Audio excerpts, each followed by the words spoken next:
भाई और बहनों, इस कलयुग की पिछली पीढ़ी में सतगुरु रामपाल जी परमेश्वर जी की, पूज्य गुरुदेव भगवान की आप और हमारे ऊपर एक विशेष रजा है, मेहर है, दया है, जो उन्होंने हमें साध संगति से जोड़ा, अपने सत मिशन से जोड़ा। क्योंकि साध संगति से जुड़े बिना आत्मा सतलोक के लिए पूर्णतया तैयार नहीं हो सकती है। क्योंकि सतलोक जाने के लिए, पूर्ण मोक्ष प्राप्त करने के लिए इस आत्मा ने ज्ञान को आधार बनाकर हृदय से अपने गुरु को ही कबीर भगवान मानना पड़ता है। और कलयुग की पिछली पीढ़ी में गुरु को ही कबीर भगवान मनाने के लिए वो कबीर भगवान जब सतगुरु रूप में धरती पे प्रकट होता है तो साध संगतियों की शुरुआत करवाता है। क्योंकि साध संगति से भेद जो पाया सतगुरु रामपाल जी ने सफल बनाया। साध संगति से ही ये भेद समझ में आता है गुरु और गोविंद के बीच का, कि भाई गुरु और गोविंद दो नहीं भाई, जब तक दो समझोगे दोजक में जाई, नरक में जाओगे, नरक में जब तक अपने गुरु के अलावा किसी और को कबीर मान के पूछते रहोगे, जब तक अपने गुरु के अलावा उस दाढ़ी मूंछ वाली नकली काल्पनिक मुर्दा बेजुबान फोटू को कबीर मान के पूछते रहोगे। तो गरीबदास जी कहते हैं वो व्यक्ति, वो भगत सतगुरु से उपदेश लेने के बाद भी नरकगामी होता है, स्वान की योनि में जाता है। स्वान की योनि में गुरु को मानुष जोग न कर चरणामृत को पान, ते नर नरक में जाएंगे और युग युग बने शवान। स्वयं परमात्मा कह रहे हैं। अगर गरीबदास जी की बात पे यकीन नहीं है तो अपने गुरु जी के मुंह से सुन लो, सतगुरु रामपाल जी परमेश्वर जी के मुख कमल से सुन लो कि गुरु क्या होता है, अध्यात्म में गुरु का कितना महत्व है। गुरु को एक मनुष्य नहीं समझना चाहिए। पूज्य गुरुदेव अपने मुख कमल से कह रहे हैं कि गुरु को एक मनुष्य नहीं समझना चाहिए। इसका मतलब हमारे गुरुजी एक मनुष्य नहीं हैं, दिखाई जरूर देते हैं आप और हमारी तरह, एक इंसान, एक मनुष्य, परंतु मनुष्य नहीं हैं। स्वयं कह रहे हैं गुरुदेव। कौन कह सकता है ये बात? कौन कहेगा कि गुरु एक मनुष्य नहीं होता? वो तुम मनुष्यों को समझाने के लिए मनुष्य जैसा बन के आता है, फिर भी हमारे समझ में नहीं आ रही और एक कागज के टुकड़े को भगवान मान के पूज रहे हैं। और सामने जो जिंदा है, प्रकट है, ज्ञान दे रहा है, ध्यान दे रहा है, बुद्धि दे रहा है, आशीर्वाद दे रहा है, नाम दे रहा है, सत्संग दे रहा है, उसको हम भगवान मानने को तैयार नहीं, परमात्मा मानने को तैयार नहीं। तो गुरुदेव भगवान अपने मुख कमल से स्वयं कह रहे हैं, मजबूरी में बोलना पड़ रहा है क्योंकि भगत अपने गुरु को परमात्मा मान नहीं रहे हैं। तो क्या कुछ कह रहे हैं गुरुदेव भगवान, उन्हीं के मुख कमल से सुन लीजिएगा। अपने ये सोच के अपने आप को व्यवहार बदलना पड़ेगा कि मेरे सामने भगवान खड़ा है, गुरु एक मनुष्य नहीं। परमात्मा कहते हैं गुरु मानुष कर जानते, ते नर कहिए अंध, महा दुखी संसार में फिर आग गए यम के फंद। गुरु को मानुष जो गिने अर्प करे चरणामृत को पान, वो चरण धो धो पीवारू मानुष गिने, ते नर नर कह जावेंगे युग युग होवे सवान, ते भक्ति भी कर रही। अब ये मर्यादाएं आपने अपनानी पड़ेंगी, अपना व्यवहार बदलना पड़ेगा, अपना स्वभाव बदलना पड़ेगा, आधीनी में आना पड़ेगा हमने। आधीनी बिना भगवान। कितनी बड़ी बात और कितने छोटे से शब्दों में गुरुदेव भगवान कह गए कि आपने अपने गुरु को परमात्मा मानना पड़ेगा। गुरु एक मनुष्य नहीं होता। आपने अपनी आदतों को बदलना पड़ेगा। कौन सी आदत? गुरु को मानुष मानने वाली आदत। आपने अपने स्वभाव को बदलना होगा। कौन सा स्वभाव? गुरु को अपने जैसा मानुष मानने वाला स्वभाव, माँ के गर्भ से जन्म लेकर आया हुआ मानने वाला स्वभाव। गुरुदेव कह रहे हैं आपने बदलना पड़ेगा, और नहीं बदला तो मोक्ष नहीं होगा। एक बार फिर से सुन लीजिए। अपने ये सोच के अपने आप को व्यवहार बदलना पड़ेगा कि मेरे सामने भगवान खड़ा है, गुरु एक मनुष्य नहीं। परमात्मा कहते हैं गुरु मानुष कर जानते, ते नर कहिए अंध, महा दुखी संसार में फिर आग गए यम के फंद। गुरु को मानुष जो गिने अर्प करे चरणामृत को पान, वो चरण धो धो पीवारू मानुष गिने, ते नर नर कह जावेंगे युग युग होवे सवान, ते भक्ति भी कर रही। अब ये मर्यादाएं आपने अपनानी पड़ेंगी, अपना व्यवहार बदलना पड़ेगा, अपना स्वभाव बदलना पड़ेगा, आधीनी में आना पड़ेगा हमने। आधीनी बिना भगवान। और एक सत्संग में गुरुदेव भगवान ने बिल्कुल क्लियर किया, बिल्कुल क्लियर, अंधे से अंधा भी समझ जाएगा। लेकिन भाई और बहनों, ये जोड़ जुगाड़ बैठाना पड़ता है। कौन से सत्संग में गुरुजी ने क्या कह रखा है, उसका जवाब कौन से सत्संग में दे रखा है। जैसे गुरुदेव हमें गीता पढ़ाते हैं ना, कि गीता अध्याय 7 के श्लोक नंबर 29 में अर्जुन पूछता है कि हे भगवान, आपने जो तत्व ब्रह्म की बात कही है कि उस तत्व ब्रह्म के मिलने के बाद जन्म और मरण से छुटकारा मिल जाता है, वो तत्व ब्रह्म क्या है। फिर गुरुदेव कहते हैं इसका जवाब गीता अध्याय 8 श्लोक नंबर 3 में दिया है कि वो परम अक्षर ब्रह्म है। तो इसी प्रकार सतगुरु रामपाल जी परमेश्वर जी के सत्संग सामान्य सत्संग नहीं है, ये तत्व ज्ञान युक्त हैं, गीता से भी गूढ़ हैं, गीता से भी गहरे। सब सुमरे अपने अनुमाना तो गति लखी न जाए, कहे कबीर कृपया कर जन पर ज्यों की त्यों समझाए। अपनी जिस आत्मा पर सतगुरु रामपाल जी भगवान दया करेगा, मेहर करेगा, वही आत्मा उनके सत्संगों के निष्कर्ष को निकाल सकती हैं। तत्व भेद एक न्यारा रे साधु भाई, तत्व भेद एक न्यारा, समझेगा कोई गुरुमुख प्यारा, समझेगा कोई गुरुमुख प्यारा। कहे कबीर सोए जन मेरा, जो नीर खीर का करे निबेरा। तो सतगुरु रामपाल जी स्वयं ही परमात्मा है, परमेश्वर है, अल्लाह है, भगवान है, गॉड है, वाहे गुरु हैं। और जब तक ये परमात्मा हमें नहीं मिलेगा, इस आत्मा को नहीं मिलेगा, इस आत्मा की संतुष्टि नहीं हो सकती।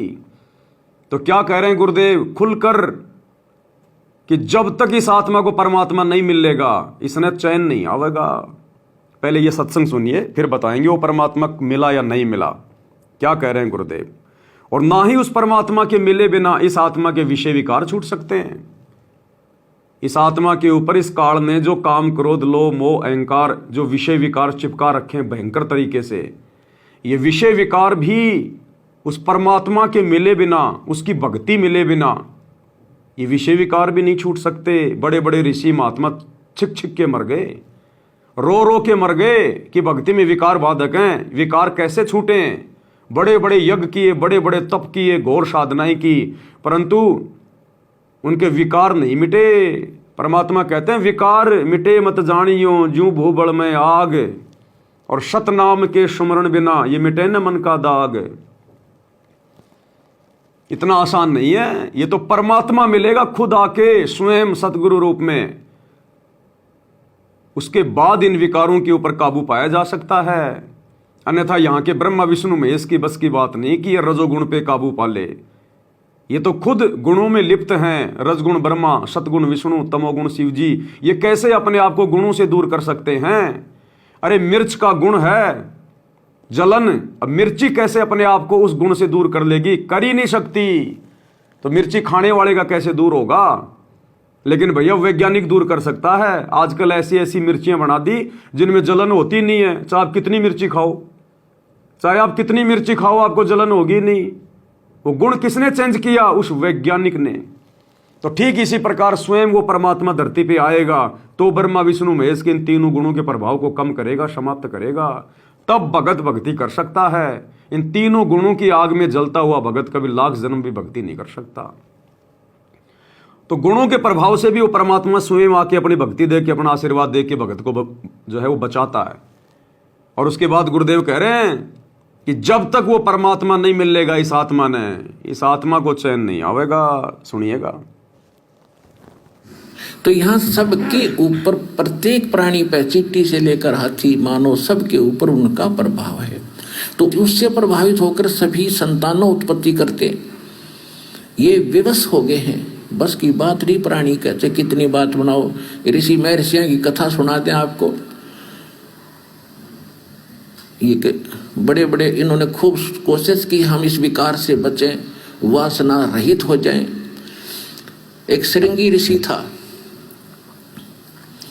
और वो घर त्याग कर ऋषि परमात्मा पाने के लिए जंगल में चला गया।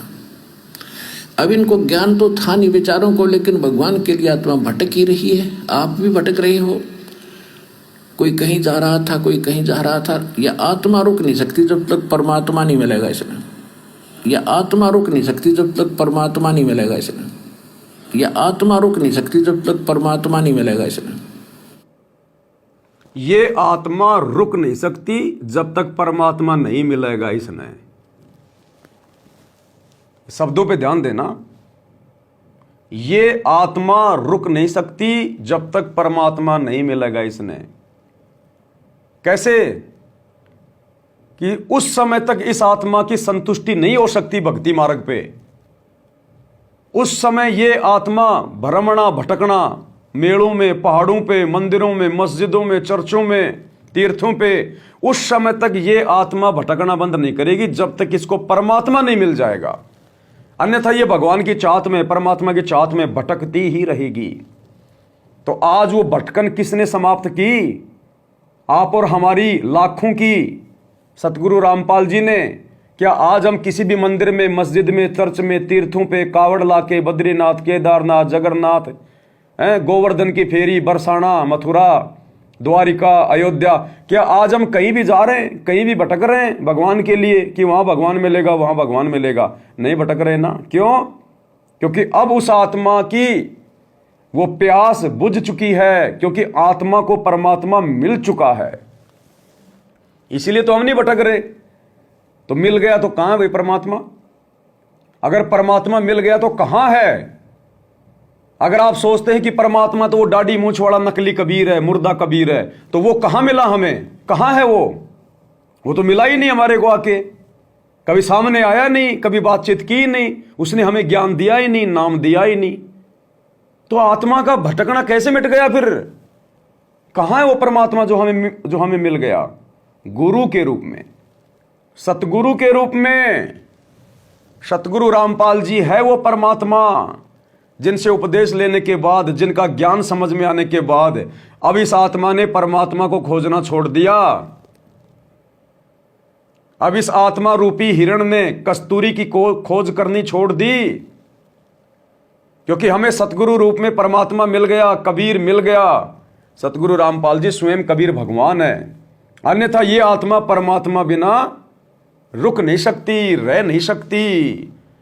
अब हमें कैसे मिला परमात्मा? कहां मिला परमात्मा हमें? वो भी गुरुदेव के मुख कमल से सुन लीजिए। पहले सत्संग में तो आपने सुना कि ये आत्मा परमात्मा बिना रह नहीं सकती, भटकती रहेगी। तो परमात्मा कहां मिला? कहां है परमात्मा? सतलोक आश्रम बरवाड़ा में, सतलोक आश्रम बरवाड़ा में बैठ के गुरुदेव सत्संग कर रहे हैं और कह रहे हैं कि वो परमात्मा ही सतलोक आश्रम बरवाड़ा में मिल गया आपको। सुन लीजिए ध्यान से। अब हम क्या करते हैं, जो दुखी आते हैं वो तो किसी के कहने सुनने से जो आता है, जो ये सोचकर आता है कि चल देख लेते हैं वहां भी, उसको यहाँ राहत नहीं मिलेगी। यहाँ तो वो व्यक्ति आवे सब जगह पे थक ले, और जब उसकी कति आशा टूट ली हो कि कितने ठिकाना नहीं, उसकी सुनाई यहाँ तुरंत होगी। क्योंकि उसका भाव ये रहेगा कि मैंने सारे देख लिया, कहीं ठिकाना नहीं है। और फिर यहाँ हृदय से रो के पुकार करेगा, रोज नया सुख होगा उसकी आत्मा में, रोज नया। चाहे कैसी बीमारी हो, कैसी ही टेंशन हो, परमात्मा किसे कहते हैं? परमात्मा की खोज क्यों करते थे? राजा लोग भी ढूंढा करते भगवान मिल जाए और सुख हो मुझे। अब सुनो, वो ऐसे करता ही करता है। तो वो परमात्मा ई मिला आपने इस सतलोक आश्रम वाला जिला हिसार हरियाणा में। तो वो परमात्मा ई मिला आपने इस सतलोक आश्रम वाला जिला हिसार हरियाणा में। तो वो परमात्मा ई मिला आपने इस सतलोक आश्रम वाला जिला हिसार हरियाणा में।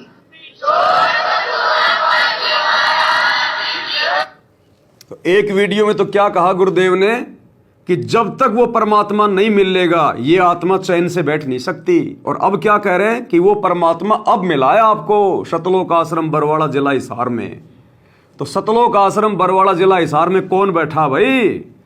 जिनसे हम नाम दीक्षा लेने गए थे, जिनके हम सत्संग सुनने गए थे, सतगुरु रामपाल जी। तो कौन हुआ वो? कबीर भगवान, परमात्मा सतगुरु रामपाल जी। इसलिए इस आत्मा की भ्रमणा भटकना मिट चुकी है। अरे तभी तो हम तीर्थों पे नहीं जाते, मंदिरों में नहीं जाते, चर्चों में नहीं जाते, कहीं नहीं जाते हम, क्योंकि हमें विश्वास है कि परमात्मा मिल गया। लेकिन हमारे खुद के 90% भाई बहनों को अब भी विश्वास नहीं है। इसीलिए तो आज गुरुजी की गैर हाजिरी में गुरुजी बैठे हिसार जेल में और ये संगत धक्के खा रही है इन फर्जी सतलोक आश्रमों में। क्यों? क्योंकि अभी तक इनको विश्वास नहीं है कि हमारा गुरु परमात्मा है, इसीलिए तो भटक रही है। अन्यथा हम सत्सेवक तो कहीं नहीं जाते। हमें तो विश्वास हो चुका है, हमारी आत्मा को विश्वास हो चुका है कि हमारा परमात्मा हमारा गुरु है, हमारे गुरुदेव हैं कबीर भगवान, और कबीर भगवान हमारे साथ में हैं। घटी ही में गंगा, घटी ही में जमुना, घटी ही में है जगदीश, सतगुरु तारेंगे। और उन्होंने हमें अपनी सत भक्ति दे दी, तीनों समय की आरती दे दी, मंत्र दे दिए, नियम दे दिए, सत्संग दे दिए। अब हमने भ्रम ने भटकने की जरूरत नहीं है कि मोकू कहाँ ढूंढे रे बंदे, मैं तो तेरे पास में। कि नालायक अब कहाँ घूम रहा है तू, कहाँ भटक रहा है?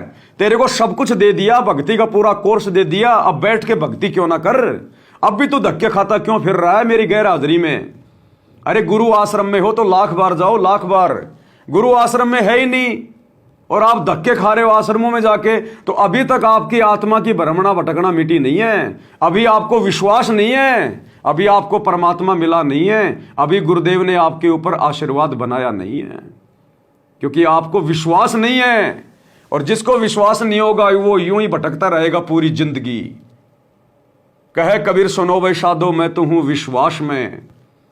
तो जिनको विश्वास नहीं है वो भटकेंगे, और जिनको विश्वास हो गया वो तो भैया घर बैठ के भक्ति करेंगे, घर बैठ के भक्ति करेंगे। इस विशेष समय में वो धक्के खाते हुए नहीं भागेंगे, धक्के खाते हुए नहीं फिरेंगे। वो भाई बहन जिनको विश्वास हो गया कि मेरा गुरु स्वयं ही परमात्मा है, स्वयं ही परमात्मा है।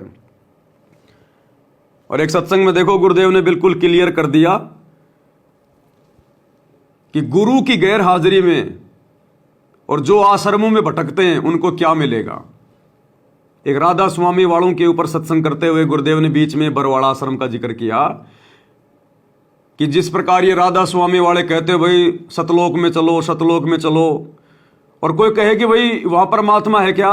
नहीं नहीं, वहां तो निराकार ही निराकार है। तो गुरुजी कह रहे फिर क्या धक्के खाने आएंगे यहां? जब परमात्मा है ही नहीं तो हम क्या करेंगे वहां जाके सतलोक में? फिर गुरुदेव ने अपने आश्रम का उदाहरण दिया कि जैसे पुण्यात्माओं आपको कोई कहे कि भाई सतलोक आश्रम बरवाड़ा में चलो, और बरवाड़ा में आके कोई कहे कि भाई गुरुजी तो दिखाई नहीं दे रहे, गुरुजी कहाँ है? अब वो कहे कि गुरुजी तो निराकार है, गुरुजी तो जेल में बैठे हैं, गुरुजी यहां नहीं है। तो उस बरवाड़ा आश्रम में क्या फिर टिंडे लेने आया है? जब तेरा गुरु ही नहीं है आश्रम में तो तू क्या वहां पे कोई टिंडे लेने आया क्या?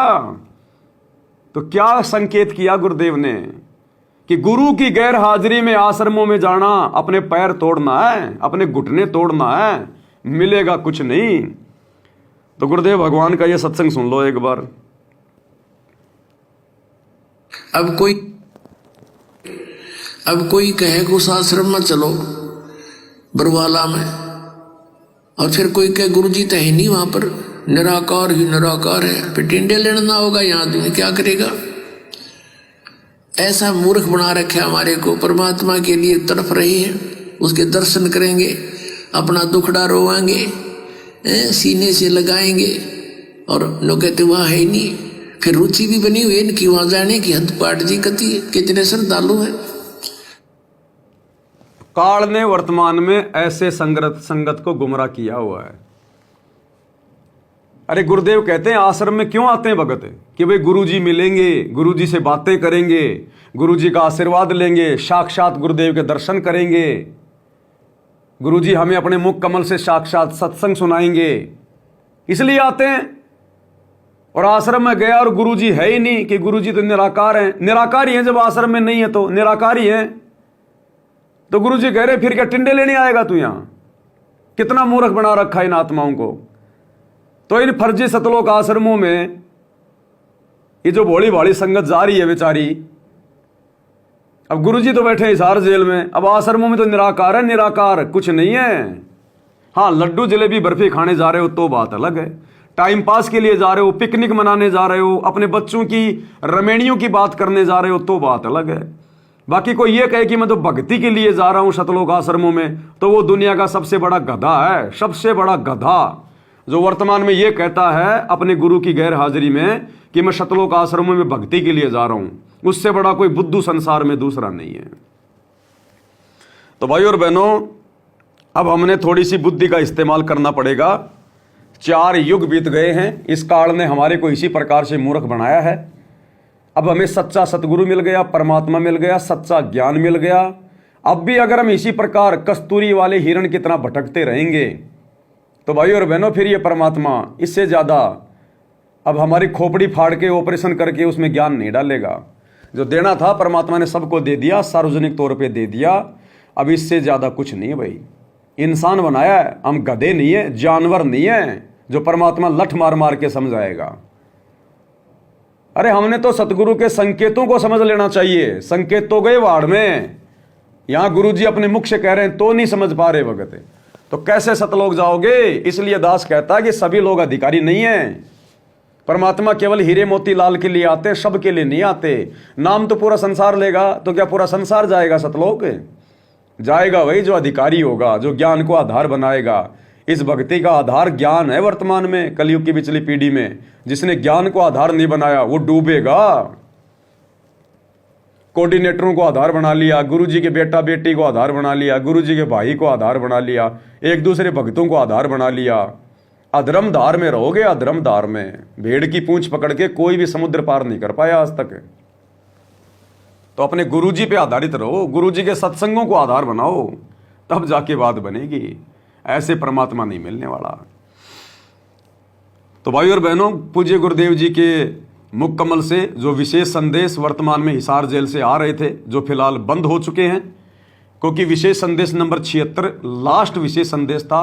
उसके बाद में 77, 78 और जो आया था जो कल परसों 79 नंबर, ये सब वही रिपीट किए जा रहे हैं। 1 नंबर, 2 नंबर, 3 नंबर, वो सब थंबनेल चेंज करके रिपीट किए जा रहे हैं। बाकी लास्ट विशेष संदेश 76 नंबर तक थे। उसके बाद में जेल से परमात्मा ने विशेष संदेश नंबर भेजने बंद कर दिए। क्यों कर दिए, इसका भी एक कारण है। नाराज होके, दुखी होके, संगत की मूर्खता से दुखी होके, परेशान होके, भक्तों के व्यवहार से दुखी होके, अपने परिवार के कुकर्मों से नाराज होके, कोऑर्डिनेटरों के मनमाने आचरण से दुखी होके, गुरुजी ने नाराज होके फिर हिसार जेल से 76 नंबर के बाद विशेष संदेश नंबर भेजने बंद कर दिए। और गुरुदेव ने स्पष्ट कर दिया, साफ साफ कह दिया कि बाढ़ में जाओ। अब अगर तुम नहीं मानते हो ना, इतना ज्ञान समझाने के बाद भी बात बात पे तुम नाम खंड करके तुम बैठ जाते हो, अब तुम बाढ़ में जाओ। जाओ फिर, तुमने जो करना वो करो। अब तो गुरुदेव ने रिजेक्ट कर दिया कि जाओ अब मरो, अब इससे ज्यादा मैं नहीं संभालूंगा। मैंने जितना संभालना था संभाल लिया, अब मेरे से कोई उम्मीद मत करना। मरोगे तो तुम मरोगे, जियोगे तो तुम जियोगे। तो गुरुदेव को दुखी कर दिया।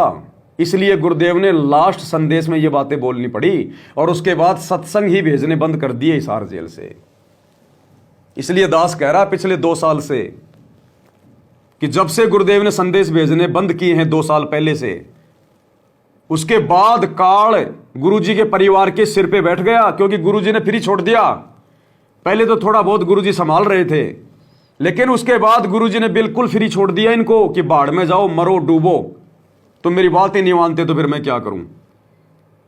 तो काल अब पूरी तरह से हावी हो चुका है इन आश्रमों पे। और पिछले 2 वर्षों में इन्होंने जितने कुकर्म किए हैं, जितने सत्संगों के विरुद्ध कुकर्म किए हैं, अयोध्या में भंडारा लगाना, स्टेडियम बनाना, आश्रम में हॉस्पिटल खोलना, जाटों का धर्मशाला बनाना, ये दुनिया भर के कुकर्म किए इन्होंने। क्यों? क्योंकि गुरु ने बिल्कुल रिजेक्ट मार दिया। आपको सुना देता हूं ताकि आपको यकीन हो कि वास्तव में गुरुजी ने इनको बिल्कुल फ्री छोड़ दिया है कि भैया अब मेरे बस की बात नहीं है, अब बाढ़ में जाओ, तुमने भक्ति करनी है तो करो। ये सुन लीजिएगा, विशेष संदेश नंबर 79 है। 79 नंबर संदेश में गुरुदेव ने स्पष्ट कह दिया था कि मैंने इतने संदेश भेज दिए, मैंने इतना ज्ञान सुना दिया, बाहर रह के भी और जेल में रह के भी। अब भी अगर तुम नहीं मानते हो और बात बात पे नाम खंड करके अगर तुम बैठ जाते हो तो बाढ़ में जाओ, फिर तुमने जो करना वो करो। एक बार गुरुदेव के मुख कमल से सुन लीजिए। इसीलिए काल गुरुजी के सिर पे बैठा है, कोऑर्डिनेटरों के सिर पे बैठा है, संगत के सिर पे बैठा है। इनको बुद्धि आ नहीं रही कि हम क्या करें क्या ना करें, और रोजाना उल्टे कर्म करते जा रहे हैं। तो सुन लीजिए गुरुदेव के मुख कमल से एक बार।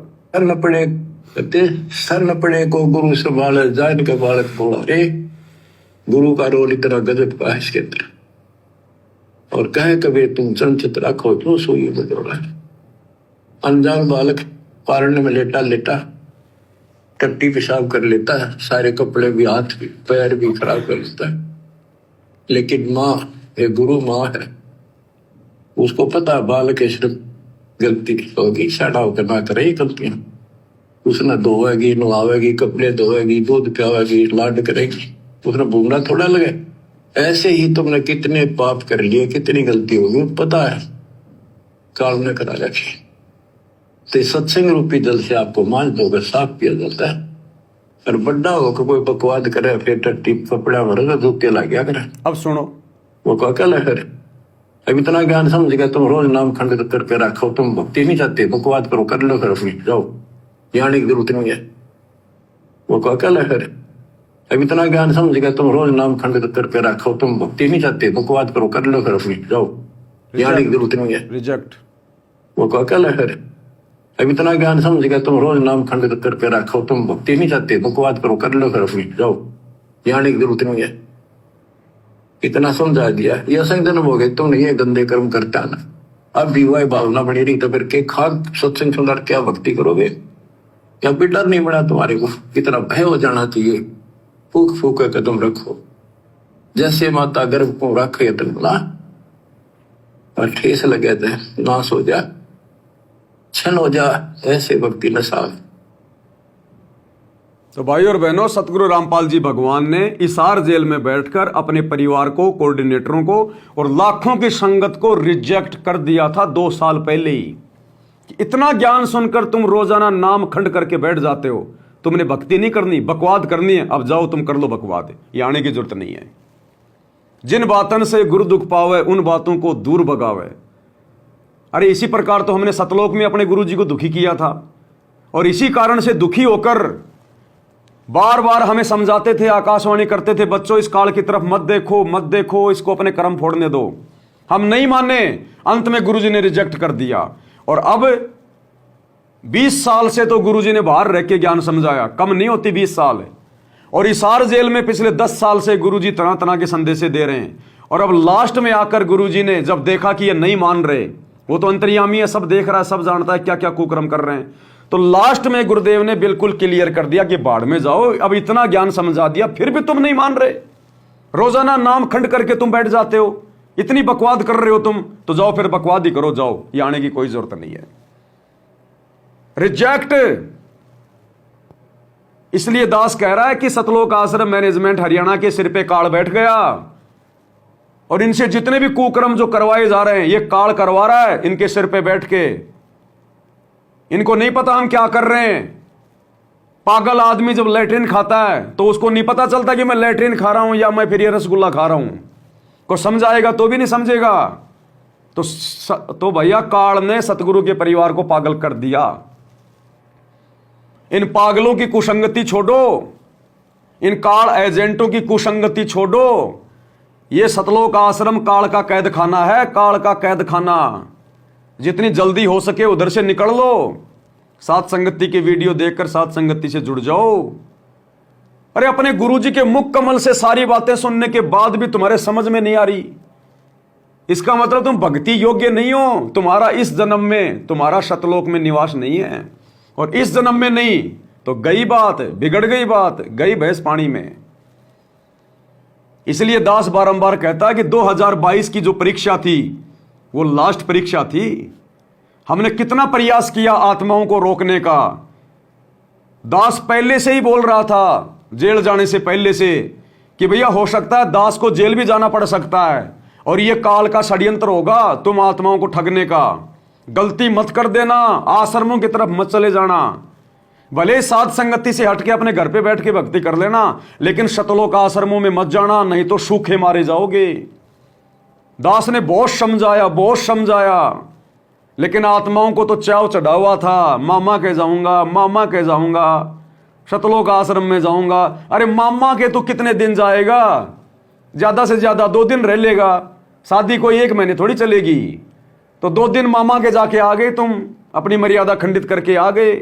और अब क्या तुम्हारे पास में, ना घर के ना घाट के, धोबी के कुत्ते, क्योंकि परमात्मा ने तुम्हें सात संगति से भी रिजेक्ट कर दिया और उधर आश्रमों से भी तुम रिजेक्ट हो। इसलिए दास 2022 से पहले इतना चिल्ला रहा था। ये शंका समाधान की पुस्तक भगवान ने इसीलिए निकलवाई थी कि कम से कम ये तो दिमाग लगा लो कि ये पवन दास तुम्हारे जैसा 2 कोटि का जीव ये कैसे शंका समाधान की पुस्तकें लिख देगा, ये कैसे लिख देगा इतना सारा सब कुछ। 2013 में नाम लिया, 14 में बरवाला कांड हो गया, 1 साल इसने गुरुजी की जो है मतलब संगति की, ये कैसे लिख देगा, कैसे हजारों वीडियो 10-10 घंटे के बना देगा, 5-5 घंटे के।